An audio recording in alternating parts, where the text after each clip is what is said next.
So we continue with the law of gravitation, the gravitational law. So we now come to the acceleration due to gravity. So Galileo was the first scientist to study the motion of different bodies under the force of attraction of Earth. From his experiment, Galileo found that if bodies of different masses and sizes or shape are simultaneously made to fall in vacuum, in absence of air, from the same height, they all reach the Earth's surface simultaneously and with same velocity. Thus, all the bodies travel the same distance in the same interval of time. Moreover, he found that the velocity of the free-falling body does not remain constant, but it increases at a constant rate. That is, the motion of free-falling body is a uniformly accelerated motion. This acceleration is same for all bodies. In other words, the acceleration of a freely falling body does not depend on the mass of the body, its shape or size of the body. The acceleration is called the acceleration due to gravity. So, you see acceleration due to gravity. Now, Galileo studied that if I have got this duster and this pen, okay, I drop both of them downwards in vacuum, not in air, okay. If I drop both of them downwards, now this is heavier, this is lighter, or even if I take some stone or something together over here and a feather, I take a stone. It's a very beautiful experiment they had done earlier in one of the science lab, that they took in a vacuum tube, and in that vacuum tube they placed one heavy stone and they placed a feather and they released them at the same time, and it was found that both these feather as well as the stone went down at the same speed, and they fall down and reach the ground at the same time. So you can understand that if that would have happened, what do you mean? What does it mean? It means that the force with which, or the velocity with which a body is going to fall down is not dependent on the mass, size or shape of that particular object. It is not at all dependent on any of these materials. Now of course we are talking about vacuum and we are not talking about air. Air में तो मुझे मालूम है feather लिया तो feather ऊपर भी जा सकता है, right? Because that is because of buoyancy, which we will learn in the next chapter in physics of thrust वही करेंगे तभी. But so basically when you are taking vacuum, in vacuum there is no friction. The only force which is acting on the body is nothing but the gravitational pull on that object. So that gravitational pull on that object is 9.8. So that's why we see acceleration due to gravity is the force with which the body falls on. So it is seen that when this particular body is going to fall in the vacuum, initially its velocity will be, let's say, 9.8 meter per second. Then it is going to become double. So 10 le liya to 20, then 30, then 40. So after 5 seconds the speed will be 50 meter per second.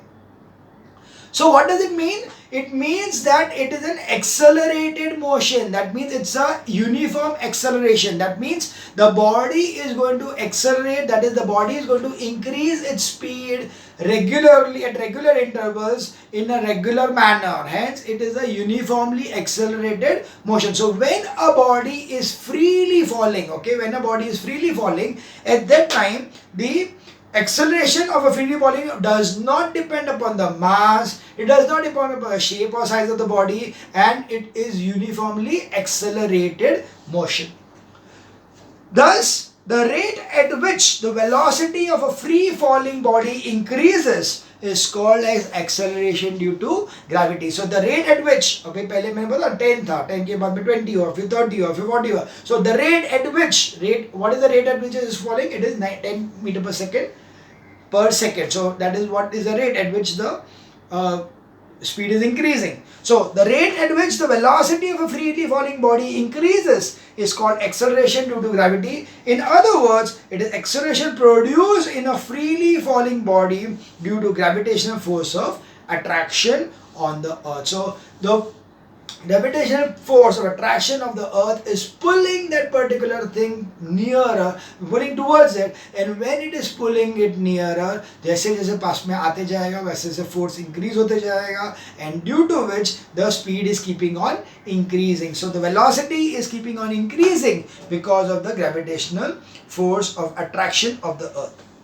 The acceleration due to gravity is denoted by the letter g, small g. So acceleration due to gravity is given as 9.8. This is the value of g, that is small g is 9.8 meter per second square. That is the acceleration is 9.8 meter. So this value of g is equal to 9.8 meter per second square. That is acceleration due to gravity. Experimentally, it is, sorry, I missed out. Yeah, the acceleration due to gravity is denoted by small g. Its SI unit is meter per second square. It is a vector quantity directly vertically downwards towards the center of the earth. So the direction will be vertically downwards towards the center of the earth. Experimentally, it is found that the value of the acceleration due to gravity g does not remain constant. On the earth's surface, the value of g varies from place to place. On equator, it is slightly less as compared to its poles. The mean value of g of the earth's surface is 9.8 meter per second square.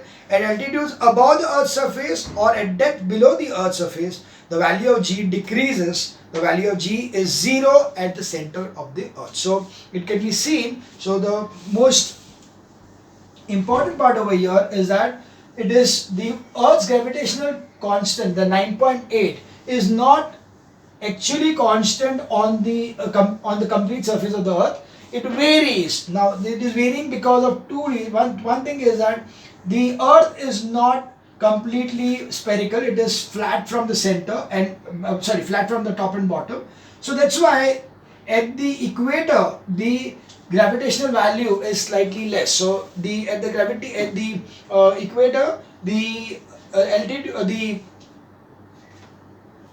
on the equator it is slightly less as compared to the poles. So poles it is maximum over here and less over here. This is how it is going to be there. The equator, this is the equator. On the equator it will be slightly less. And then if I go much higher, then it reduces. And if I go below, then also it reduces. So you can see the value, this 9.8 is optimum. It's an optimum value on the surface of the earth. It's an average value on the surface of the earth. If I go higher, there is a decrease in the value of g. Gravitational force decreases. If I go down, that is if I go inside the earth, then also it decreases. At the center of the earth, the value is 0. Okay, at the center of the earth, the gravitational pull is 0. Why? Because R, that is in the formula, F is equals to G m1 m2 upon R square. If R is equals to 0, then the whole thing becomes 0. Okay, so that's why we have this particular thing that the gravitational force will be 0 at the center of the earth. Right, so the value of g is different on different planets and satellites. The value of g on moon surface is nearly 1/6 the value of the g on earth surface. Relationship between small g and big G. Let small g be the acceleration due to gravity at the planet or at a planet or satellite, and mass m and radius r. By Newton's law, we get F is equals to m into a, F is equals to m into g, and also F is equals to g m1 m2 into r upon r square. So accordingly, we have over here, so we are given the two equations. One equation is this particular one, so this is the first equation, and second equation is F is equals to m into g, because mass into acceleration. So accordingly, you know that m into g is equals to g m upon r square. So this m and get cancelled. So g will be equal to g m upon r square. So g into mass of the earth upon radius of the earth. So that will be the acceleration due to gravity of an object. So the equation relates the acceleration due to gravity or with the gravitational constant.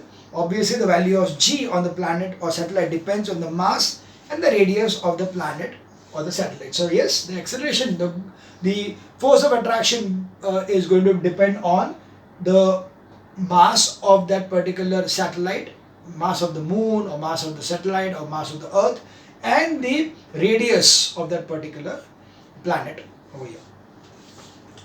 So they are giving you an example where taking the mass of the earth and the radius of the earth, the acceleration due to gravity on any body will be equal to 9.8 meter per second square on earth, and the same thing if you take it on moon, it will be 1.6. that is, obviously we see that the g of the moon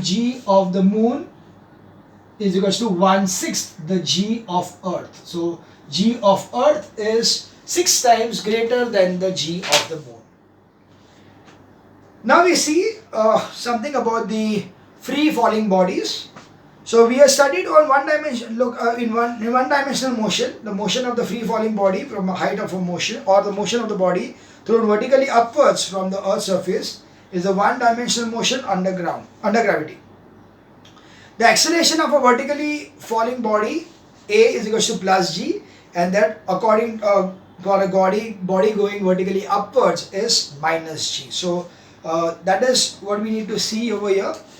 So let us see the changes what is going to take place in the three equations of motion. So we very well know first of all that the three equations of motion are v is equals to u plus at, the second is v square is equals to u square plus 2as, and second s is equals to ut plus half at square. So this is of course 1, 2 and 3, but it doesn't matter. Now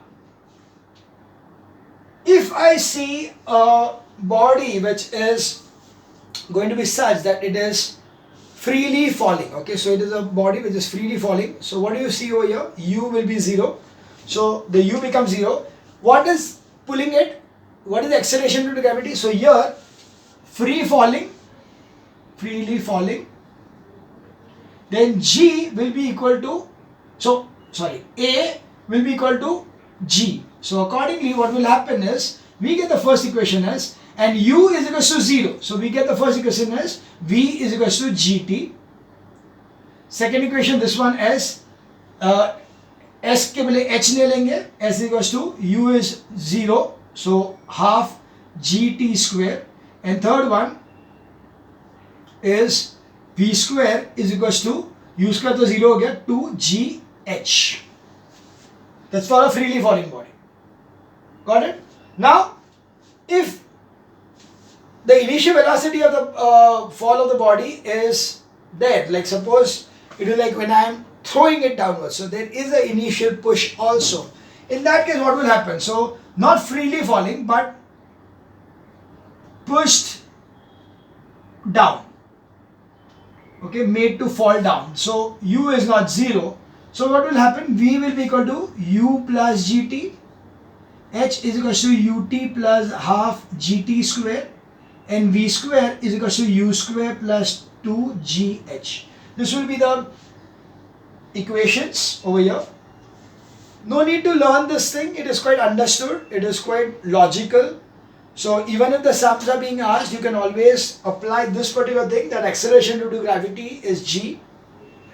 But what will happen when I am throwing something upwards? So when I throw something upwards, at that time, what is the work done by the gravity? Gravity is doing negative. So acceleration due to gravity will be retarding, because ये क्या हो रहा है? वो मैंने उसको ऊपर फेंका तो धीरे धीरे स्लो डाउन हुआ और बाद में रुक गया, and then it falls out. But पहले जब भी मैंने फेंका तो क्या हो गया? As I throw it, initially it is going faster and then it slows down and eventually it stops.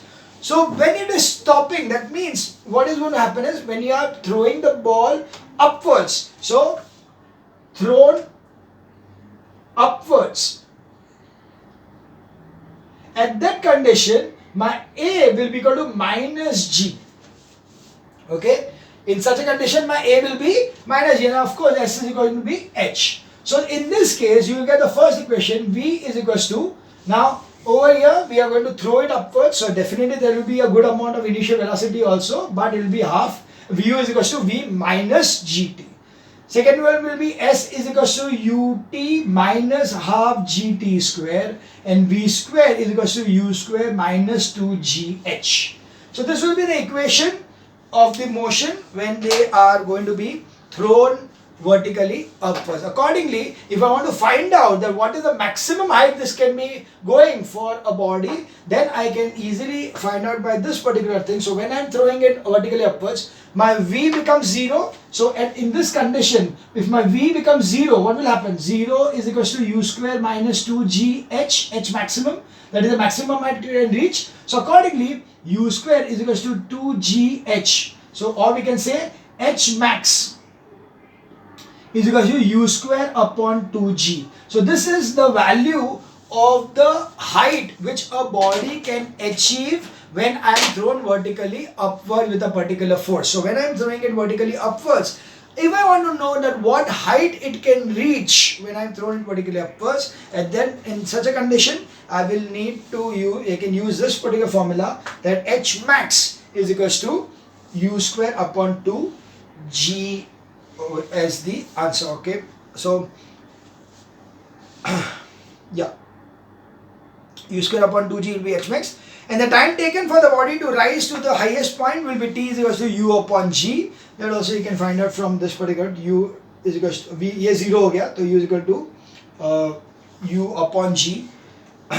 And the same will be the time it takes to come back to the initial point after reaching the highest point. So the total time taken will be same time coming down. जितना time ऊपर जाने को लगता है, the same time it comes to go down, same time it takes to come down. So when I'm throwing it upwards, so you see, you get this, the time it took to go upwards and the time to get downwards was the same. So always remember, if you find out the time for one particular part of the answer, so then automatically for the second part, if it is going to be thrown up and is going to be coming down also, then the time to go up and the time to come down will be the same. So you'll always find that the time taken is going to be the same. So that's why the total time T is equal to 2T, or you can say 2 times U into G. So we get the total distance traveled will be H is equal to 2H max, or it will be U square upon G. Now we come to the last part, that is the mass and weight. So mass of the body is the quantity of matter in the contained in it. So yeah, we very well know that mass of the body is the quantity of matter which is present in that particular body. So the quantity of matter is the mass. Mass is a scalar quantity. Its SI unit is kilogram. So that is about mass. It is a constant for a given body at rest and does not change on changing the place of the body. It is an intrinsic property of the body. It is measured in physical balance, and because of the value of G is same on both the pans, the mass of the body increases with its velocity. Sorry, I missed the line in between. So it is measured by physical balance or a beam balance because the value of G, acceleration due to gravity, is same for both the pans. So you can see we are always using a physical balance or a beam balance for measuring the mass of a body. So here what happens, you are putting two pans. One pan you put that standard weight, one pan you put the value to be weighed. Because the earth is pulling both of them is the same thing, that's why we are getting the mass of this equal to mass of this. So that's how we are using the pans, that is the beam balance, to measure the mass of a body. The mass of the body increases with its velocity, but this change is perceptible only when the velocity of the body V becomes more than 10⁶ meter per second. That is, reaches close to the speed of light. So for a body moving with velocity less than 10⁶ meter per second, its mass can be taken to be as constant. So here, the mass is going to remain constant even if a body is going to move at a very high speed, then also the mass is not going to change. The mass of the body will change only and only if the speed at which the body travels is very much near or close to the speed of light. That means any time greater than 10 raised to 6 meter per second. If the speed of the body is greater than 10 raised to 6 meter per second, then we can say that there will be a conversion of mass into energy, and hence there will be a loss of mass. But till the time the speed is not more than or less than, when it is less than 10 raised to 6 meter per second, then there is no change of mass which is going to take place. Hence we consider that the mass of the body is going to remain constant at the velocity, at different velocities at which it is going to travel. Okay, now we see what is weight. Now weight is of a body is the force with which the body earth attracts it. In other words, weight of the body is the force of gravity acting on that body. So the weight of the body. So what is the weight of this particular duster? It is the amount of gravitational force. So mass is the content of this particular duster. But when I put it over here, then what is the force of attraction of this duster towards the gravity is nothing but the weight of the body. So weight of the body is the force with which the gravitational pull is exerted on that body. The weight is a vector quantity because it is directly directed downwards towards the center of the earth. Units of weight will be Newton and CGS will be dyne. 1 Newton is equal to 10 raised to 5 dyne. Now relationship between mass and weight, the weight of the body is related to mass, as we have over here that weight will be equal to m into g. See, we considered that weight to be as force. So if force is equal to m into a, therefore W will be equal to m into g, because weight is a force which is nothing but mass into acceleration due to gravity. So that's why we have W, weight is equal to m into g. So the SI unit of acceleration due to gravity, g, can be written in Newton per kg also in place of meter per second square. That's why we see that g can be written not only in the form of meter per second square, but also it can be written in Newton per kg, because of this particular thing. That because here it is, this is g, so we know this is, we see W is equal to m into g. W is in Newton, this is in kg, and this is in g, this is g. So g will be how much? Newton upon kg. That's why we have the g can be given in 2 units. The value of g can be in 2 units. It could be either 9.8 meter per second square, or it can be 9.8 Newton per kg. Both of them is correct. Since the value of g varies from place to place, the weight of the body, given body, also varies from place to place. The gravitational unit of weight in MKS system is kilogram force, and CGS system is gram force. So 1 kgf is equal to 9.8 Newton, 1 gram force is equal to 980 dyne. So that's why we have 1 kgf, that is 1 kg force is 9.8 Newton, and 1 gram force is equal to 980 dyne. Okay, this is the units or the relationship between weight and the force. Mass, sorry, not force. Obviously, a body of mass m kg will weigh m kgf. The weight of the body can be measured by the spring balance directly in Newton and also by physical balance in kgf. So, if you are using a spring balance, you will get the value of the thing in Newton, that is directly as force, and if you are taking a weight the physical balance, then you are going to get it in kgf. Comparison of mass and weight. Mass, it is a measure of the quantity of matter contained in a body at rest. Weight, it is the force with which the earth attracts the body. Mass is a scalar quantity, weight is a vector quantity. Mass is SI unit is kg, whereas weight SI unit is Newton. Mass is measured by physical or beam balance. Weight is measured by spring balance or calibrated to read in Newton.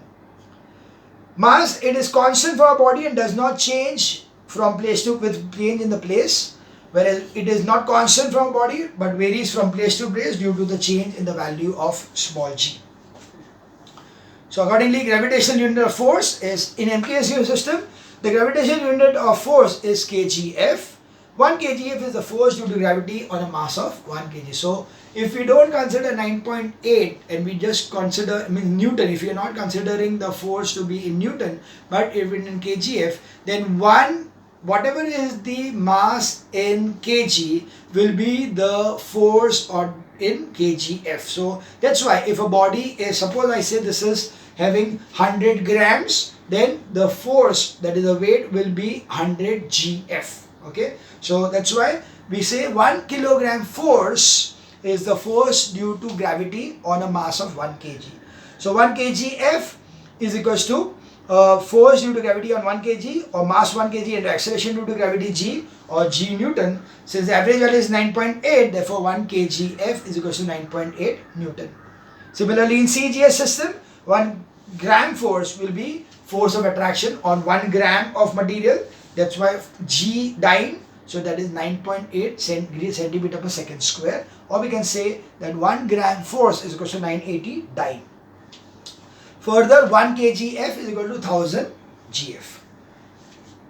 To an approximation, 1 kgf is assumed to be nearly equal to 10 Newton. Why 10 Newton? Because 1 kg into 9.8 will be equal to, 1 Newton is equal to 0.1, because 1 kg is equal to 10 Newton. Okay, 1 kg is equal to 10 Newton because approximately 9.8 and 10 Newton. And similarly, 1 Newton will be 0.1 kgf or 100 gram force. Thus, one can feel a force of 1 Newton by holding a mass of 100 grams on his palm as shown. So, if suppose this is 100 grams, then I can feel a mass of 0.1. I can feel a mass of 1 Newton when I place a 100 gram mass on my palms.